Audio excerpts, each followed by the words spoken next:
Grand Rising, boys and girls.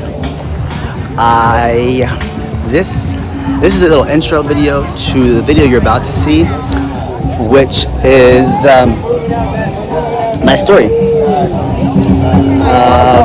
Why I do what I do now, right? Which can be drastic in content, but informational at the same time. So I am giving you this intro video because, like, if you don't care for it, don't. I ask that you take it with love and light and caution, and don't ask probing questions because it's my story. But at the same time, I felt the need to share those details with you,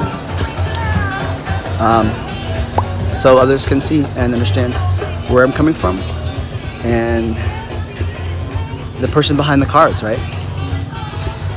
And I hope it resonates with you, or just take it as awareness, sign, warning, confirmation, however you see fit. Thank you for watching and being part of this journey. Greatly appreciate it.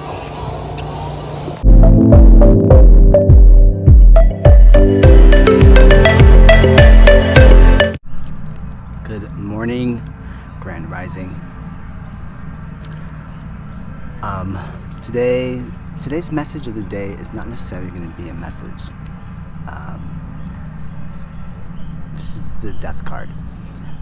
I'm gonna tell you a little bit about my death process, my story, why it is I pull cards for you.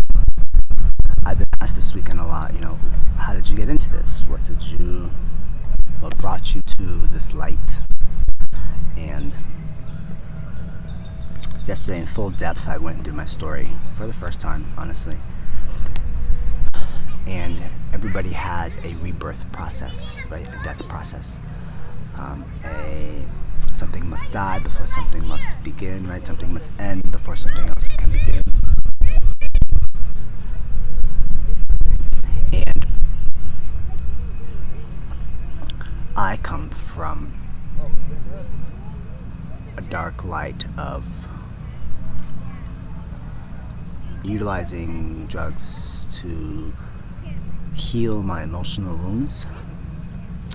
I was using drugs for a while, low-key on the side. Nobody really knew until I let it explode. And it came out while I was in a relationship. There was drug addiction, and there was drug abuse.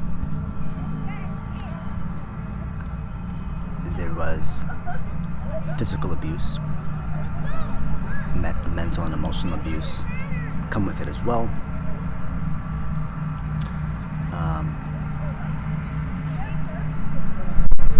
Sex work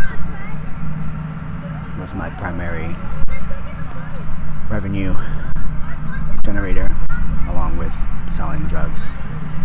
So I was that nigga, selling drugs, selling myself, selling my soul to different people.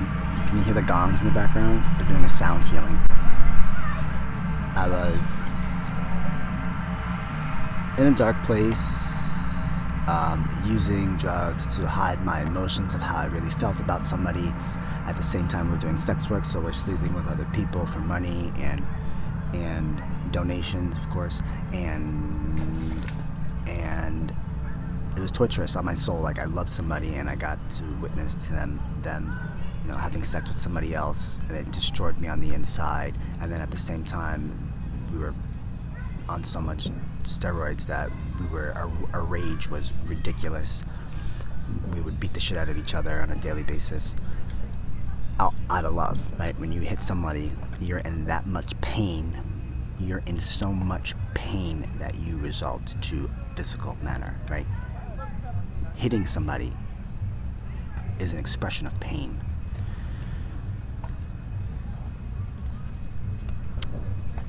And it just spiraled. It spiraled from there. I couldn't handle it anymore. He realized I couldn't handle it anymore. I had to leave. So he did his own thing, and I tried tried to stick it out, and then I battled, and then I finally had to run away, and I left. I had to leave everything. I left, and because ultimately I always knew I wasn't supposed to be there, but I wouldn't be where I was today if I didn't hit that dark moment. And there's a lot of dark times that just went through that, right? And I had to go through that, and I had that conversation with the universe where I'm like, okay, I put you there because you had to experience that. You needed to experience that, and I understand the battle of drug abuse, and you're thinking you want to succeed in life, and you want to grow, but you just have this problem with this drug that you don't know why you're using on the side, and you think it's okay, and I realized, and many challenges of battling that, I realized that how I thrive and I succeed when I'm not in a drug-induced state is much more expansive and productive, right? So then I'm like, I'll try to live a normal life while being on drugs. I'll try to live a normal life not on drugs, and I just see the quality of what I'm capable of doing when I'm completely sober. And it comes to a point where people are like, oh, it's really hard to not use anymore. It really is, and I don't know how or what, and I can guide you through the process of what I did, and I think that's what this whole channel is, and eventually it's going to go in that direction.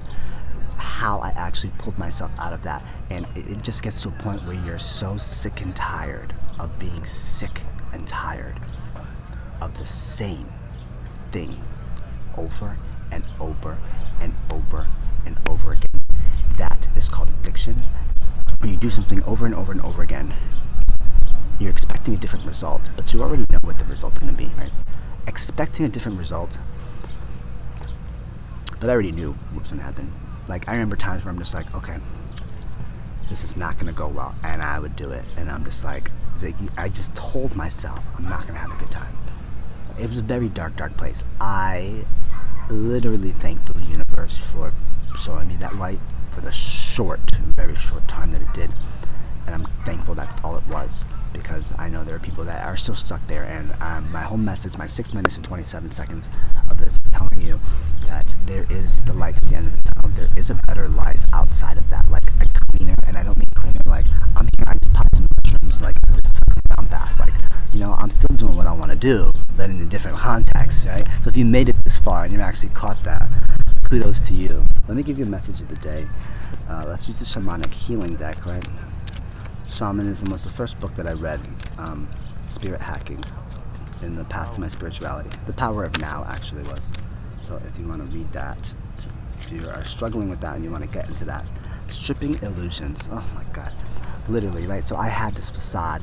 I'm inside the lotus flower, and I put up this flower, and I want you to see this. I want you to see this. I want you to see this. But I needed to strip the illusion. This is not me. I don't like this lifestyle. I cannot sleep with people for money. I'm sorry. I cannot be a drug dealer. I'm sorry.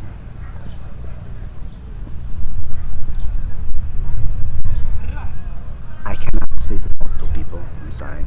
I can only love one person. I can't love groups of people. I'm sorry. I love myself too much. I'm sorry. And I say I'm sorry because, I love you. Please forgive me. I'm sorry, and thank you. Open. I learned that this weekend. Stripping illusions. Strip the fucking bullshit down, bro. This is social media, right? You see this on Instagram. If your Instagram, I'm gonna judge you. People are gonna judge you based on what your Instagram looks like. So if your Instagram looks like a fucking slutty hoe thought, you are a slutty hoe thought to the rest of the world, right? You are not portraying who you actually are inside. And you need to start stripping the illusion so people can see the real you. If that's who you really are, great, excellent. But if it's not, and then you're having this issue, why can't I be in a relationship? Why aren't things manifesting in my life? Because there's a piece of you that you're not being realistic about. There's a piece of you that's not being authentic. This is authentic as you can motherfucking get, right? How authentic can you be? You have a platform where you're able to show the world the real you, and are you actually doing that? Or are you using it to a different advantage? There's pieces of my life that I would love to incorporate into this Instagram, but I have a personal Instagram for that, You can have as many as you want. Just be authentic. Anyway, let's pull a tarot card. Ace of Wands. Ace of Wands and the Tower. Taking a passion, taking fire, right? And jumping off that tower, right? Either the tower comes, right? I think my rise of the fall is when, you know, I hit rock bottom and I was like, I can't do this anymore, right? So the foundation is broken. What goes up must come down. Everything that is up, everything. Learning lessons in life, teachers in life, everything is up. It will come down at some point. It's just a matter of, are you gonna let it bring you down, or are you gonna jump off because you already know it's coming down? It could be small things like, I don't like this job. Either I'm gonna leave or they're gonna get rid of me. You know, what are you gonna do? Now you're aware, right? Sometimes you're not aware of this tower moment, but when you have a passion, when you have an idea, and you're like, you know what, and you're passionate about it, and there's desire there, maybe you should think about jumping off the tower before the tower breaks you down. Maybe you should start stripping those illusions and going with that gut to jump off the tower before the tower comes down on you. Because I bet you when that tower comes down, it's going to come unexpected and you're not going to want it. And I'd rather you be prepared for the tower moment than unexpected, because it's going to hurt more and it's going to take longer to heal. And it's just time will fix it. Alvin, how do I fix this? Time, baby boy and baby girls. Time. Let's pull a card from the HypeMan deck.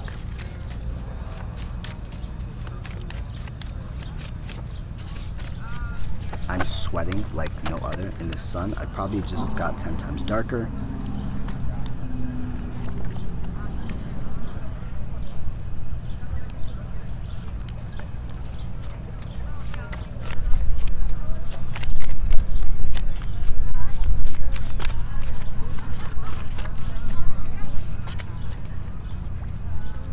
Put your big boy pants on.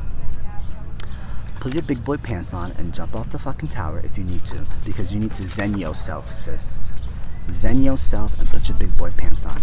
Put your big boy pants on. Take responsibility for what you do. I don't blame anybody for my past. This is a long video. I don't blame anybody for my past. I don't blame the ex. I don't blame anybody that's in my life. Absolutely not. I take responsibility, and that's part of Hope and Open All. I take responsibility, which is why I say I love you. Please forgive me first, right? Please forgive me first for allowing you to come into my life, for me allowing you to take control over my emotions and my actions, please forgive me for the things that I did, because all of them were my decisions. I chose to be in that relationship with you. I chose to utilize those drugs. Nobody forced me, nobody under will. I chose to, right? So take responsibility for your shit, right? Zen yourself.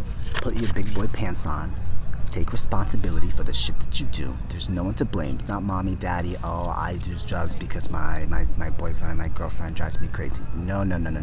There is a bigger picture there, sweetie. They are not the reason. There is nobody here to blame but yourself. But it's not necessarily a blame. It's just a mirror. It wants you to look at yourself. It wants you to look. There's something there that you need to see. Things happen to you, bad things happen to you, because there is something there that the universe needs you to look at. It is a lesson. Lessons most of the time come from hardship. Okay? We are all born whole, but society does not allow you to become that way, so we don't walk around consciously being whole and aware of what good actions are versus bad actions. Those are learned. Those are called karma. Zen yourself and put your big boy pants on, sweetie. I love you all, beautiful creatures of love and light. I hope this message resonates with you, and I look forward to doing many, many more and much, much more with you boys and girls. Bye.